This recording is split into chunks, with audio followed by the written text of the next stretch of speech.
Alright, mega mega love shoutout. Good evening, Rocky Marciela Lazagi. Shoutout sa iyo, Kabsat. At saka sa mga bagong Charger, shoutout. Sierra Force Family, shoutout po. Ardon Zala, Kabsat. Kamusta ang Pangasinan? Uy, ang lakas ng ulan dito sa Baguio ngayon, ha? Hindi pa po tumitigil yung ulan. Kanina pa po umuulan dito sa Baguio City, Mabsat. Alright, okay. Pasukin na natin. Attorney Rene Bueno, ano nangyari? Debate o personalan na bang nangyari kahapon? Ha? Ang controversy sa sagutan nila Pia at Risa Hontiveros. Alamin natin kay Attorney Rene Bueno. Pasok, Attorney. Did you know science says skin concerns could be caused by germs? Again guys, sa mga bagong pasok, baka naman huwag kalimutang mag-like and subscribe. Alright, maraming salamat po. Gawin nyo ng 100. Yung like natin, Mabsat, wala pong bayad yan, ha? Baka naman. Okay? Mahaba talaga itong harang ni Attorney, no? Nakakadalawang harang na. Anyway, ito, pakinggan na po natin si Attorney Rene Bueno. Buenos dias, buenos tardes, mga amigos, mga amigas, sa aking mga kompanyeros at kompanyeras. Magandang araw po sa inyo lahat. Ito po muli ang inyong lingkod, si Attorney Rene Bueno. Ngayon po ay ating pong talakayin yung nangyari kahapon sa pagbubukas muli ng Senado na kung saan nagkaroon po ng argumentation and debate between Senator Pia Cayetano and Senator Risa Hontiveros. So medyo maganda-ganda sana ang unang pasok ng mga senador, pero napansin natin na nagkaroon ng parang isang klasikong eksena sa Senado na mas nagmukhang family reunion tuwing Pasko kung saan nag-aaway ang mga tita at tito tungkol sa pamana kaysa sa isang legislative debate, no? At medyo nagkaasaran pa nga at medyo nagkakaisnapan pa sa sa aking pananaw doon sa sa pagpapalitan ng kuro-kuro ng kanilang mga opinion tungkol sa isang proposed law. Okay? So ibibigay natin ngayon dito sa ating episode na to yung ating nakatutubong pagsusuri. Yung kung tawagin natin sa English ay constructive criticism sa naganap na sagupaan nga nitong sina Senator Pia Cayetano at Senator Risa Hontiveros na hinati po natin sa mga aral ng tamang komunikasyon at parliamentary decorum.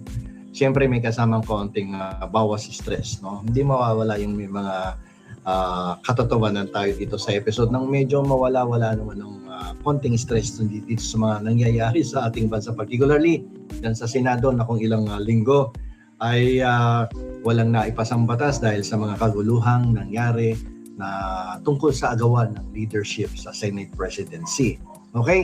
So ito po yung ating naging kritisismo sa mga naging eksena sa Senado kahapon between Senator Risa Hontiveros and Senator Pia Cayetano.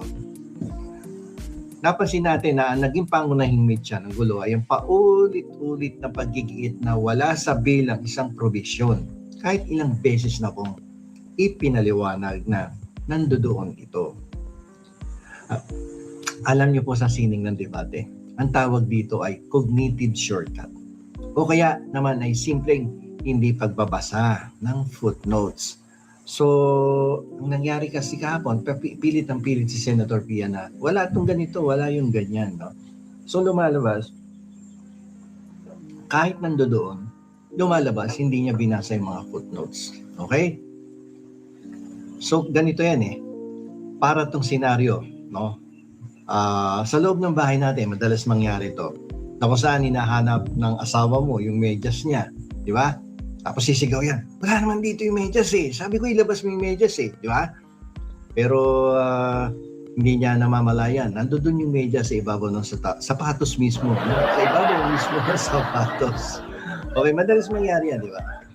Ngayon, ang problema rito, hindi naman bulag si Senator Pia. Abogado nga siya, magaling siyang abogado no? Kaya lang minsan nangingibabaw yung parang inis pa rin. Andun pa din yung tension. Kaya ang mas malaking problema dito ay baka nakabukas nga yung microphone niya pero nakasara naman yung listening mode, di ba? So, pag mga ganitong klaseng medyo may konti pang stress, may konti pang tension, dapat umupo muna at medyo humigop ng mainit ng kape at itabi na yung nakaraan, no? Relax at muna, relax. At isali sa kasalukuyang usapan, yung mga inis at stress ng nakaraang linggo, okay? Kasi ang isang malusog na debate nangangailangan ko ng tinatawag na active listening. Sabay kung inis ka pa, hindi ka magkakaroon ng active listening. Hindi mo pwedeng i-debunk ang argumento ng kalaban kung ang pinakikinggan mo lang ay ang sarili mong boses sa loob ng iyong ulo. Kung nasagot na sa sponsorship speech, ang susunod na hakbang ay pabulaanan yung sagot. Hindi yung magkunwari kang hindi binigkas yung mga pananalita na yun, yung pala hindi ka nagbabasa o hindi ka nakikinig. Di ba? Mahirap yun. Magiging redundant na, magiging paulit-ulit na lang ang usapin at hahaba lang yung oras, no, at walang pupuntahan ng debate sapagkat hindi na sinusunod yung fundamental principles at rule pagdating sa argumentation and debate, ba? Yung kasing patuloy na pag-interrupt at pagsasalita habang nagsasalita pa yung sponsor ay hindi lamang po lumalabag sa rules ng Senado. Sinisira din ito ang takbo ng diskurso.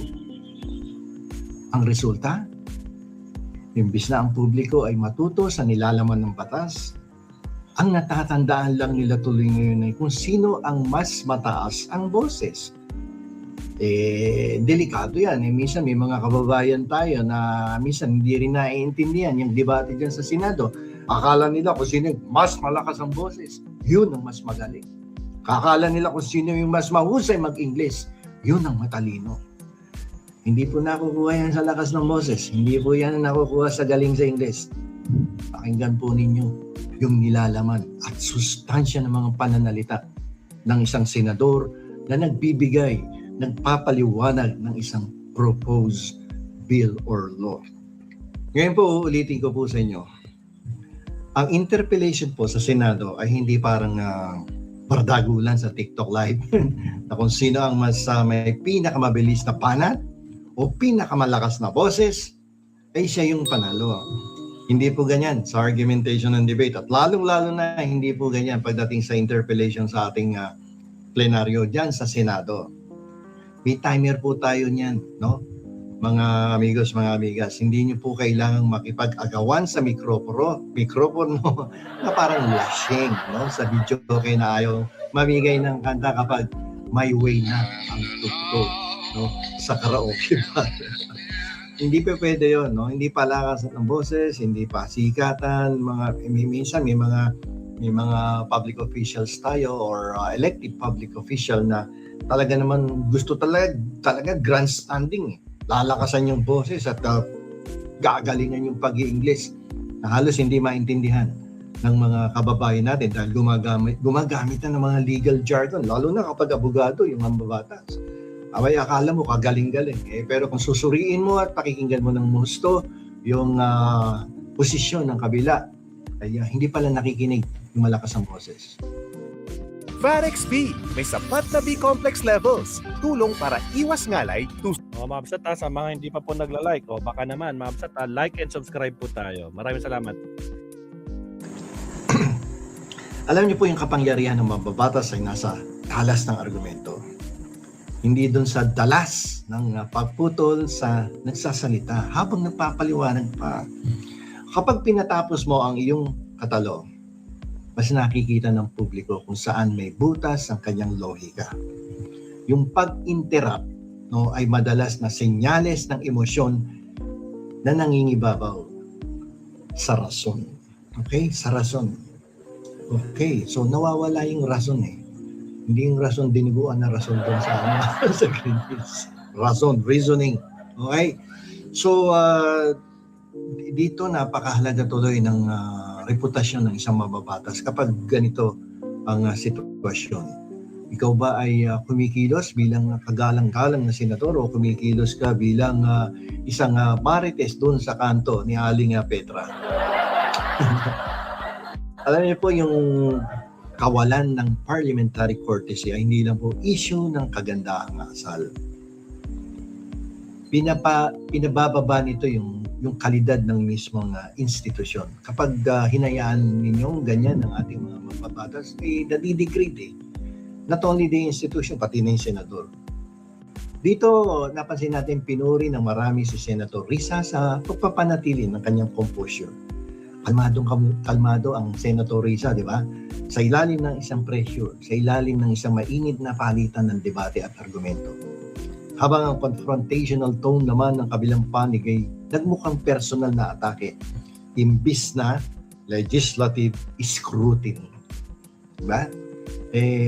Lumabas tuloy, parang siya yung negatibo ang komentaryo ng mga taong bayan, yung kay Senator Pia. Diba? Alam nyo, mapapansin nyo, grabe ang tibay ng dibdib ni Senator Risa rito, dito sa nangyaring eksena na to. Kung ordinaryong tao lang yan, na patuloy na nire-real talk habang nakataas ang kilay ng kausap, English pa ng English, tapos mataas ang boses, baka nagkasabunutan na yan. Kaya nagpost na ng quota card sa Facebook tungkol sa mga toxic people. Pero dahil nasa Senado sila, Mr. President at my dear colleague, pa rin ang tawagan nila. Kahit ang ibig sabihin talaga sa loob nila ay, ano pa to? Hindi mo ba binasa yung PowerPoint? Ang ganda-ganda ng presentasyon ko. Daldal ka ng daldal, tanong ka ng tanong, paulit-ulit, para kang sirang plaka. Ando doon na lahat yung hinahanap mo sa PowerPoint. Tapos tanong ka pa ng tanong ulit. Hindi ka ba nag-aral? Hindi mo ba pinag-aralan? Ano ba yung ginagawa mo? Di ba? So, madalas nangyayari yan sa Senado. Hindi lang sa Senado, pati sa Kongreso. Para pabida effect, di ba? Alam niyo po yung decorum may protection para sa mga mambabatas. Kapag pinanatili mo ang respeto, kahit hindi gaano kainit ang usapin, mas madaling makakuha ng boto at suporta mula sa mga kasamahan mo, di ba? Ang agresibong tono ay maaaring magmukhang pananakot, o kaya kung tawagin natin ay bullying, na madalas ay nagpapakita ng kawalan ng mas malalim na argumento. Akala mo lang magaling, yung pala walang sustansya, no? Ang walang sustansya, walang lalim ang argumento. Puro ano lang, parang lumalabas pa ekek lang. So, ngayon bigyan natin ng pangkalahatang hatol itong eksena kahapon, no? Between Montiveros and Cayetano. Lagyan natin para tayong mga nanonood dito sa ating YouTube channel, yung mga YouTubers ay may matututunan dito, no, sa loob kung ano mga nangyayari diyan sa loob ng Senado. Ang debate po sa Senado ay hindi isang paligsahan kung sino ang mas matapang o kung sino ang mas magaling mangasar.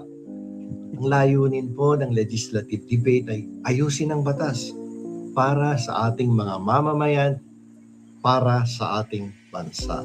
So yun ang purpose niya. Kaya may palitan ng argumento, nagkakaroon ng debate, dahil gusto nilang lahat na ayusin yung batas, no?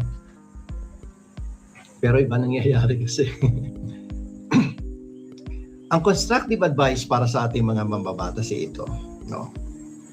Naging advisor tuloy tayo. Pero ito lang, ano lang naman natin ito, diba? Bawasan po ninyo yung pag-inom ng kape. Dagdagan ng pagbabasa ng bill, no? At tandaan na ang mikropono ay para marinig ang inyong talino, hindi ang inyong emosyon, no? Dahil sa huli, ang taong bayan ang nanonood at mas gusto namin ng magandang batas kesa sa teleserye sa hapon. Shout out, Sir Medyo Leonardo. magkaroon naman tayo ng konting kahihiyan sa ating mga kababayan. Ilang linggo na nga tayong tinatawag na Senate Netflix or Senate Netflix ang Senado. Dahil parang dinaig na nga nito ang teleserye sa television at yung mga palabas na K-drama dyan sa Netflix. Diyan pa lamang, para na lang tayong napagtatawanan tuloy ng ating mga kababayan. So, para sa mga senador at hindi lang sa senador, sa mga mambabatas sa mababang kapulungan, medyo kapag tayo pa ay tumatayo na dyan sa harapan ng mikropono at nakikipagdebate, siguraduhin po natin, binasa natin ng gusto ang proposed law o yung bill na ipinasa ng isang senador nang hindi tumatagal, no, ang usapan diyan sa plenaryo at nang magkaroon talaga ng tunay na matalino at malalim na debate sa loob ng Senado. Hanggang dito na lamang po, ito pong muli ang lingkod, Atty. Rene Buena.